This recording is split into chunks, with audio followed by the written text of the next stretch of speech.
Hi guys, James at Rampant Lion Reviews again for you today with another beer review. For this one, we are going to stick to Hong Kong and we're going to return to a brewery that's featured on the channel many times before. I've had some really nice beers from these guys over the last couple of years, quite a few different styles, and if people were to ask me about this brewery, I would say that they are just pretty solid all round. We've had some really nice lagers from them, a good few different kinds of IPAs, and their bigger, maltier things have been really interesting to try as well. But the beer we're going to have a look at today is from a completely different category of beer. It's a style that we haven't touched upon from these guys yet, and I have to say I'm just very curious to see how this one turns out, because I haven't had a beer that's quite like this one within this style category before. And this was the thing about this brewery, they always used to be really quite experimental, but these days they're focusing a bit more on their core range because there were a few problems with the business and things like that. But yeah, needless to say, I'm very, very curious to see how this beer turns out. Hopefully it's another good beer, hopefully it makes for an interesting review, and as always I hope that you guys watching enjoy my take on this one as well. So yeah, for this review then, we're going to head a little bit to the north of me here in Kowloon up to the New Territories. To be specific, we're going to Pho Tan, and that means that we're going to have a look at another beer from Carbon Brews. So this particular beer is called Brewed to be Wild. It comes in at 7.7% ABV. It's a wild ale, but this one has been fermented using a yeast that's been cultivated from a beehive, and specifically the beehive comes from Hong Kong raw honey, and then they've added some raw honey to this one in the barrel along with a little bit of ivy tree. So yeah, this sounds like it could be a really, really interesting one. Certainly very, very quirky within the wild ale category, if you like, and probably this one was a first for Hong Kong actually. So yeah, this was quite an interesting one. This is another beer that I picked up from the Islander over on Chung Chau, who have a really, really interesting selection of Hong Kong beer, potentially one of the best in the territory actually when it comes down to it. But yeah, this beer was released a little while ago actually. I'm not sure exactly how old this one is, but yeah, it has been around for a while. So this beer has been aging away in the bottle, and that's something that's always quite interesting to think about when it comes to these sort of sour beer, wild ale type beers as well. So yeah, big shout out to the Islander guys. I'll put the link to their Instagram in the video description below, and do go and give them a follow and go and visit them if you get the chance. The folk behind that shop are absolutely lovely. So yeah, let's crack on with this one then and see how we go. A honey wild ale, this one actually, with some yeast from a beehive. Cannot say that very often on the channel.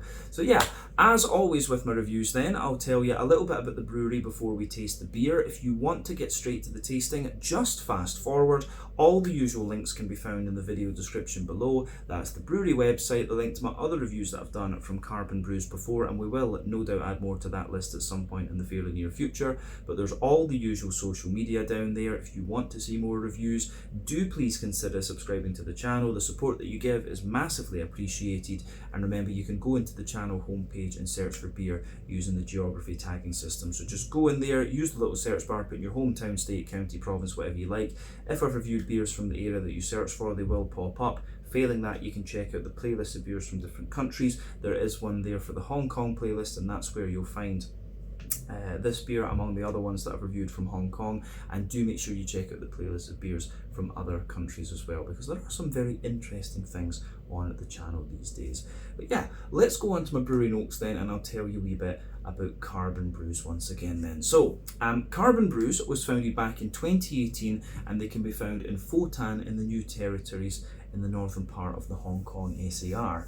So the original brewery was on the 1st and 10th floor of the Union Industrial Centre in Pho Tan in the New Territories, and this was previously the Hong Kong branch or brewery of Kyuchi Brewery from Ibaraki Prefecture to the north of Tokyo in Japan. They're quite a big sake brewery, of course, but they started up a kind of an external brewery, if you like, to brew their Hitachino Nest beer here and get it up into China. So they established this facility back in 2015, but they pulled out of it a little bit later on. The original general manager of this brewery was Chris Wong. He's originally from the US and was an accountant by trade, and he's kind of considered one of the godfathers of the Hong Kong beer scene. He was a co-founder of HK Brewcraft, which was a wonderful shop back in the day, and also Heroes Beer Company, who are one of the Hong Kong breweries that you need to check out. But he did both of these things while also working for Hitachino's Hong Kong operations.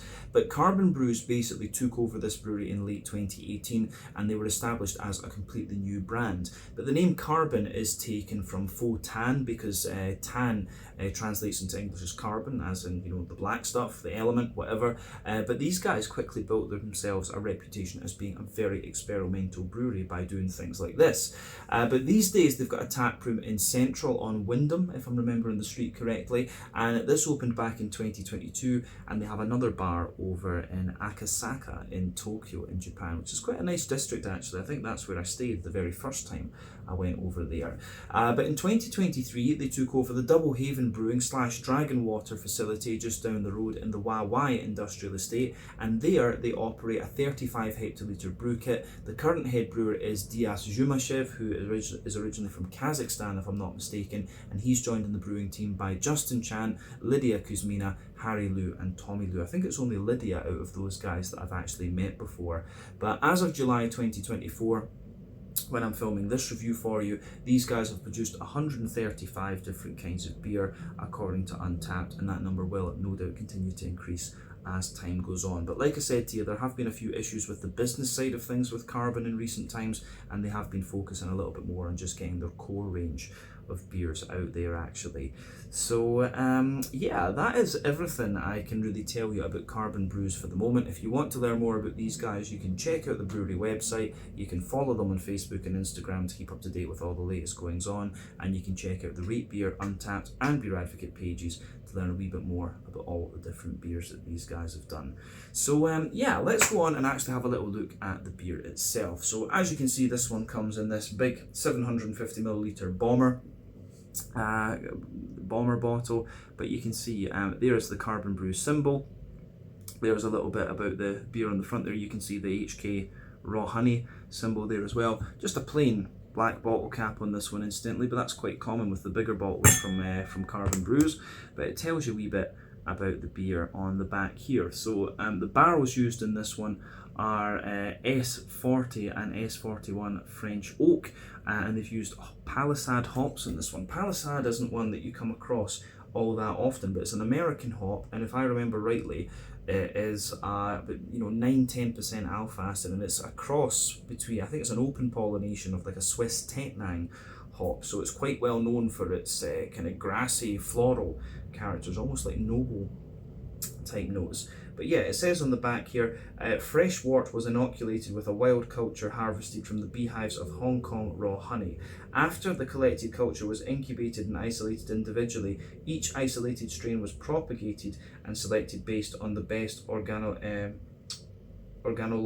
characteristics. The selected propagationists were then pitched into French oak barrels of unfermented saison-based beer and then aged for more than 18 months. Bursting with honey, orange, floral and lemon notes, the beer is then bottle conditioned with a mix of ivy tree and longan raw honey to further accentuate its floral and honey characteristics.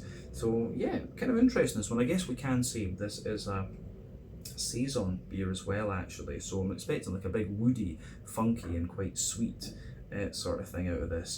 But yeah, as we said, 7.7% ABV.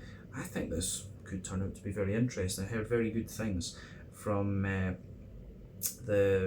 Islander guys about this one. So yeah, let's get it out into the glass then and see what it's all about.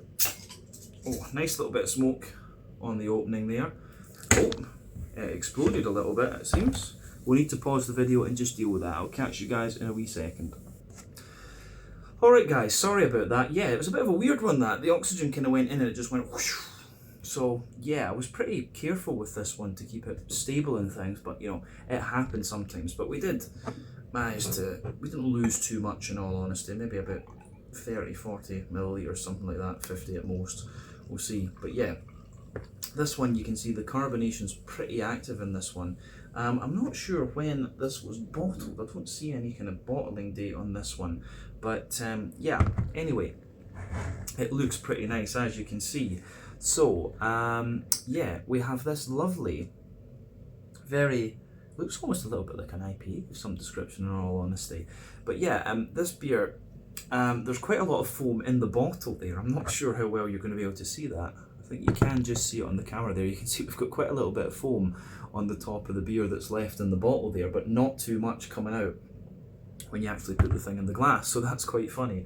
But yeah, that's interesting. But yeah, you can see this beer's poured this lovely kind of almost bright orange peel type colour actually. So yeah, there's one or two little bits of sediment at the bottom of the glass there, and you can see quite a steady stream of carbonation just going up toward the top there. But that's the thing, if you're putting honey in the beer, you're going to have a lot of secondary fermentation and things like that, just because honey is basically sugar. So yeah, quite interesting this. You can see the beer has a little bit of a natural haze to it, which is quite nice. And the colour of this one, remember, the colour of your beer comes from a few things. One, the type of malts that you use. This goes a long way to determining your EBC rating. Two, length of your wort boil is going to play a role, because the longer you boil the wort, the more the sugar is caramelised, and thus you get a darker colour of beer. Any barrel aging you do or any adjuncts you put into the beer will obviously affect its colour as well. And when it comes to, you know, wild ales like this that are aged in the barrel and they've got adjuncts and stuff like that in them, the honey and stuff that is in the spirit is obviously going to play a role there, as are the kinds of barrels that you use. So yeah, the appearance of this one, not really surprised the kind of part of the spectrum that it's on, but I am surprised at kind of how bright it is almost. It looks almost a little bit like a New England IPA in a sense, or one of these kind of American IPAs that's a little bit in the middle. So yeah, I don't think we need to say anything more about the appearance of this one. Let's have a wee look at the nose then and see what it's all about. Very curious about this. That's quite interesting. Certainly not as, it's certainly more kind of funky and wild than I thought it was going to be. I thought this one would be like really, really sweet and really kind of, you know, butter candy, butterscotchy. And it does have a bit of that, but it's actually really more kind of funky and woody and dry, in all honesty. This is quite interesting for sure. So, yeah, interesting. I think we're going to get quite a bit more complexity out of the flavour of this one in comparison to the actual aroma, in all honesty with you. The aroma is pretty straightforward, in honesty. So, you can smell that the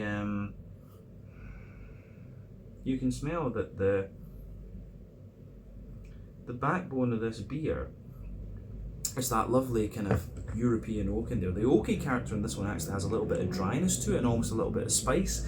And as I've said before, you know, if you compare American oak and European oak, the European one is slightly drier, but I think you get a bit more vanilla out of it. American oak is just that little bit kind of sweeter and smoother all round. So that difference between the two is definitely noticeable for me, at least. But yeah, the woody character that you get in this one, you do get a little bit more of a kind of spicy, grainy note out of this one, but we know the base beer in here is a saison, so that of course makes sense. But above the woody, the sort of dry woody layer, you're getting a wee bit of an there's almost like a little touch of a kind of French, well obviously we know it's French oak, but there's a little bit of a kind of white wine vinous quality to this one. It's not too much though, and the kind of vinous notes that you get are quite soft and quite juicy, maybe just even a little hint of earthiness in there. And by no means am I a wine connoisseur, of course, but yeah, the kind of white wine vinous notes you get out of this beer are quite interesting and quite different to what I've encountered before. But yeah, definitely the white winey notes that come out of this are very, very nice. On top of that though, you start to get the actual malty side of the beer, so you've got that lovely kind of fresh wholemeal brown bready character coming out of this one, which is which I think is really, really nice. So yeah, lovely wholemeal brown bready character to the beer. Then you can smell the base of bread crust. There's always a little bit of cracker above that, kind of fresh sweet wholemeal brown bread in there. Quite a little bit of white bready character coming out of this one as well. And then above all of that, you start to smell the kind of oily honey notes out of this one. There's definitely a bit of like a toffee note in there as well, and some Werther's Original butter candy butterscotch, but honey for me is quite distinctive because it's got a little bit more dryness to it and it's a bit more of a mild aroma. So the honey obviously is forming the backbone of this one. But yeah, you have these other things going on as well. So yeah, Werther's Original butter candy butterscotch, a little bit of toffee, maybe a wee touch of fudge or something like that as well. I do get a wee bit of biscuit out of this one, little McVitie's digestive biscuity characters. So yeah, the malty backbone of this one I think is quite interesting for sure. So I think that's everything we can really say about the malty and yeasty side of this beer. So yeah, on the hoppy side of things then, for me, the hoppy side of this beer, it's always interesting to talk about this when it comes to wild ales, because you know, back in the day in Belgium, quite often what they would do is they would use older hops that had lost a little bit of their alpha and beta acid potency to to put into these sour beers, because they didn't want the bitterness of the hop to detract from the sourness of the beer. These days, that practice is still used by some of the modern sour beer breweries, but then some of them will also just not use hops in the beer, especially if they're going to use fruity adjuncts, because they say the fruit kind of suppresses the green component of the beer anyway. So it's always interesting to talk to sour beer breweries about what their hopping mentality is, if you like. But this one, you can, I'm not sure how old this beer is, and obviously over time the green component is going to drop out of the beer, but you can still get a good little bit of hoppy character out of this one. There's a nice little touch of smooth earthiness in there. Yeah, there's a nice little bit of smooth earthiness in there. There's a good little bit of earthy character as well, and herbal notes. Little bit of floral note, wee touch of kind of zesty grassy character as well. But yeah, overall, the green component is still there, and it kind of gives a good balance between the sort of white wine vinous characters that are in there from the wood as well, the French oak. So yeah, on the fruity side of things then, for me, it's kind of got what you'd expect. There's a little bit of oily pear in there. There's a good little bit of there's a little bit of oily pear in this one. There's a good little bit of, I would say, there's a good little bit of kind of fresh green apple or something like that.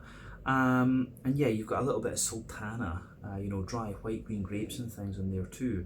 So overall, the aroma of this one's quite interesting. Like I say, it doesn't come across as being madly complex in the aroma of the beer, but I think we'll get a bit more out of it when we actually taste the thing. So as I always say, take a wee bit of time to just ponder over the aroma of your beer before you get stuck into it, but I think it's about time to taste this one now and see what it's all about.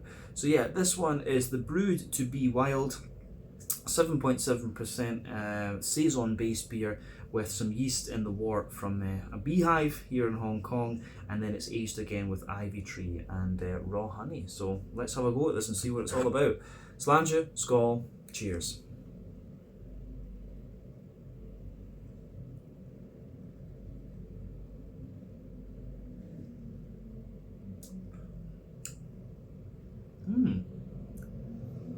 It's quite interesting, this one. It's more,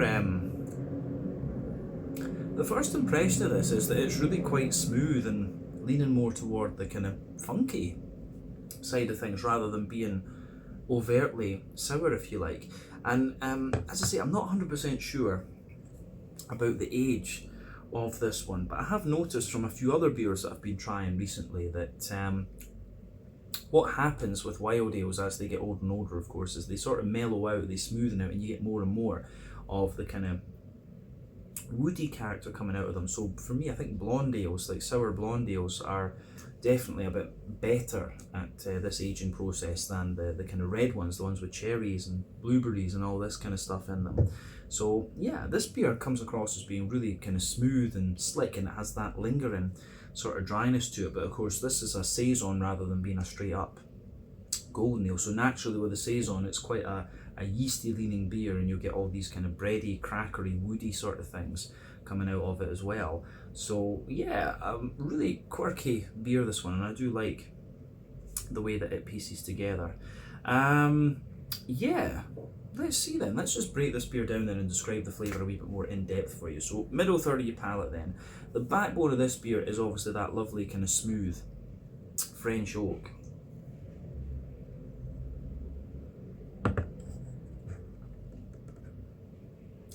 So yeah, lovely smooth French oak backbone in this one, and the way that comes across is really, really nice. And it's very, at the back of that middle third of your palate, you can feel the oak is just that little bit drier and a little touch spicy, but yeah, as you move further forward, you can feel it just sort of mellows out and smoothens up. So remember, sweeter flavours come out further forward on your palate, more dry and bitter flavours come out a bit further back. So yeah, there's a tiny little hint of vanilla in the base of the wood there at the front of that middle third of your palate, but then above that you have a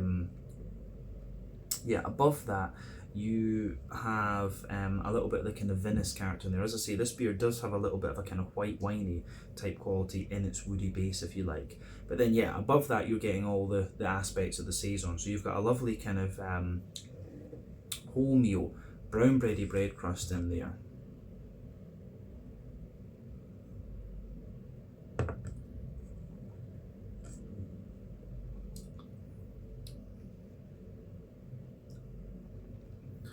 So yeah, a little bit of a wholemeal brown bready bread crust in this one, and yeah, the way that goes together, I think, is actually that the wholemeal brown bready bread crust that's in there is quite got a little bit of dryness to it. Then you've got a smoother, you've got that smoother kind of sweeter and dry wholemeal brown bread in there. Then above that, you have you've got a little bit like cracker and wood, and I say you've got the bread crust, then you've got a layer like Jacob's cream cracker, then a kind of wholemeal brown bready note in this one as well, and then above that you have the kind of softer white bready character in there. There's a little bit of cracker and woody kind of note in this one too, but yeah.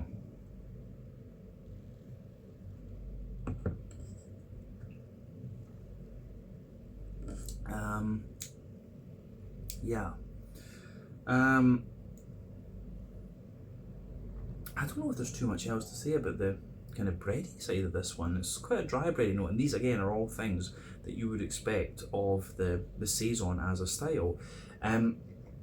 I wonder above that, I do get a little touch of wheat out of this, and of course in a saison you will get a little bit of malted wheat normally, so I think there's a wee touch of like a wheaty bitiness just sitting on top of the white bready part of the bready layer. But then yeah, above that you get little bits of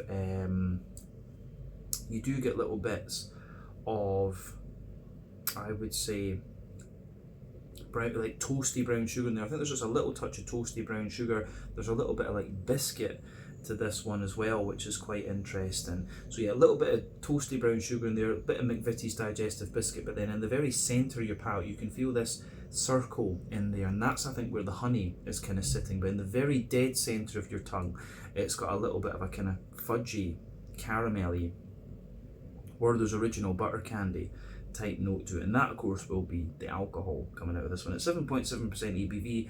It's not the weakest and it's not the strongest of saisons. It's kind of somewhere in the middle, if you like.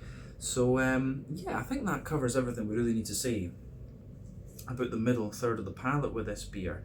So yeah, let's go to the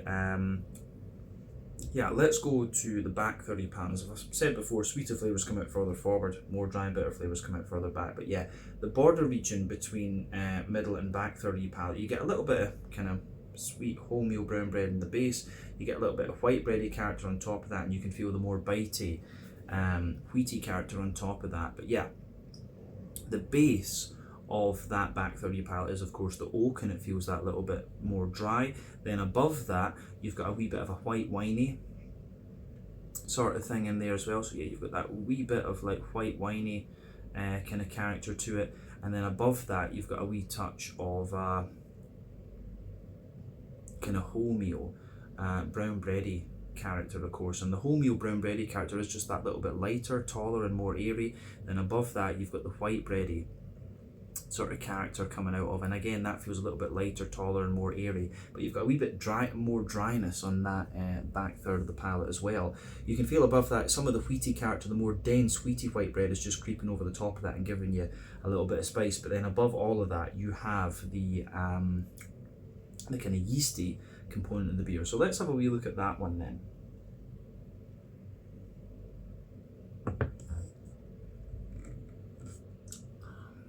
So yeah, the yeasty side of this one is pretty nice actually. I would say it's, if you go to the dead centre of that yeasty character, it's got a wee bit of like a sweet kind of wholemeal brown bready character in the middle. So sweet wholemeal brown bread in the middle, then there's a wee bit more of a kind of white bready character around the edge, and then yeah, you've got that more kind of crusty fresh bread, white bready character around the edge of it. Maybe a little bit of woody and biscuity character in there, but yeah, definitely back third of your palate you can feel the flavour is taller. Then as you move further forward into the middle third of your palate, it just kind of condenses down and it squashes together that little bit more. So yeah, the way that goes together in this one is pretty nice, and you know, when the beer is a saison in the base, this is kind of what you'd expect. So yeah, no problems with this one actually, but really surprised at how kind of smooth and mellow this beer is actually. But let's go to the hoppy side of things then. So back corners of the palate, nice little touch of earthiness in there. As you move further forward, it's a little bit herbal, but it's quite woody as well. You can feel the kind of woody character from the barrels in this one just spreading out to the side there. But yeah, as you move further forward, you can feel there's a little bit of floral aromaticity there on the front corners of the palate, and round the front curve of the tongue, the beer is just that little bit lighter and more sort of grassy in a sense. But yeah, the base of let's look at the front third of your palate then, and the fruity side of things, as well as the sour impact flavours. So the border region between front and middle third of your palate, you get a nice little bit of bready build up in there again. You've got the brown bread in the base, you've got the white bread above that, then a wee bit of the more bread crusty character on top. Then yeah, the base of that front third of your palate is kind of a smooth, dry, oaky character again. And then on top of that, you've got the sort of vinous characters, the white wine, and they feel a little bit fruitier and juicier there, a wee bit more aromatic as well. Then you've got the white bready bread crust, the wholemeal brown bread, the white bread, a little touch of the wheat in there, and then yeah, you can feel that nice oily bubble where the juicy fruity esters from the hops roll their way out of the beer. And you've also got the sour impact flavours in there as well. So let's have a wee look at the hoppy side of the fruits in this one then.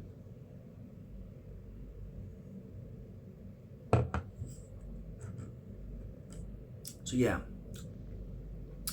in that kind of oily, fruity bubble, I would say at the back of it, you're getting a little bit of sultana in there, you know, dry white green grapes. As you move further forward from that, it gets a little bit more oily and peary, and then in the front half of that front third of your palate, it's more about like a kind of fresh green apple, and of course you've got the citricy notes from the wine side of the barrel in there. But yeah, the sour impact flavours you get with this one, you can feel it just behind that front tip of your tongue there where you've got the grassy esters. You can feel that it just comes in and it just goes in there, and then yeah, the way that comes in, just that little bit of sharpness there, it's got quite a, again, white wine vinous-y type quality on the impact, and then it just mellows out and gives you more of like a kind of fresh green apple type quality the further into the aftertaste that you go. You do get little hints of like leather and stuff out of this beer into the aftertaste as well. It's the woodiness, the leatheriness, the cracker kind of character in this one that comes out a little bit later on. But overall, the way everything goes together in this beer, I think, is nice, and this is quite enjoyable. This one, it's not quite as sweet as I expected it. It does come across a little bit more, you know, you've got the saison element to it, you've got the kind of more funky golden ale type thing in it. It's a really interesting one. I like this, but really just not quite as sweet as I thought it was going to be from the name and stuff like this. but still definitely worth trying if you get the chance. But probably this is a sharer bottle, I think, in fairness. Yeah, this one will be something that you would want to share with somebody else, which is what I'm going to do. But let's round off this review then with a wee quick look at the mouthfeel. So for me, I would say that this one kind of very clean mouthfeel in a sense, but it's quite oily and slick at the same time. You've got a lingering dryness in there. I would describe it overall as being quite mid-bodied, but describe it overall as being quite mid-bodied. The carbonation is very, very smooth in this one. I say you've got a real oily slickness to it, but underneath you've got a good little bit of a smooth, you've got a good little bit of a kind of smooth, slightly dry oaky note in there, the vinous characters in there, the nice smooth bready notes, a little bit of a dry sweetness above that as well, and then the way that all of that goes together in the malty side of things is quite nice, but yeah, leaning more towards a dry, funky sort of thing. The yeasty character in the back of the back third of your palate really gives you that bit of dryness and funkiness as well. But yeah, hoppy side of the beer, you do still have a little bit of green component to it at this time. I think this beer's been in the bottle maybe 2 years at least, so there's a wee bit of that going on, and you still have a little bit of bitterness, maybe 15, 20 IBUs at most, probably less. And then the fruity side of things, you've got that oily fruity character in there, which has a wee bit of fresh green apple sort of citricy notes to it, and then it just mellows out to be a little bit drier the further into the aftertaste that you go. But I think the way this one goes together is really, really very nice. So gives a big thumbs up from me, this one. Quite an interesting introduction to wild ales with Carbon Brews. I think they've done one or two other beers in this particular category, but I think this one is pretty interesting. So I think that's everything we need to say about this particular beer. So this one was the Born to Be Wild, 7.7% saison based beer with beehive yeast, a little bit of ivy tree, and honey added into this one. I don't know what the specific flavour of ivy tree is, but I'm guessing it's some of the woodiness and floral notes that the beer has. But interesting beer, this one. Give it a go if you get the chance, but I think we'll leave it there. Until the next time, thank you for watching my beer reviews. Please like, subscribe, share, all the usual YouTube stuff. Let me know your own thoughts on this beer in the comments section below. Let me know what your favourite beers are from Carbon Brews as well, and I will catch you guys in another review very, very soon. Until then, slàinte, skål, cheers, and see you guys in another review very, very shortly. Ciao just now.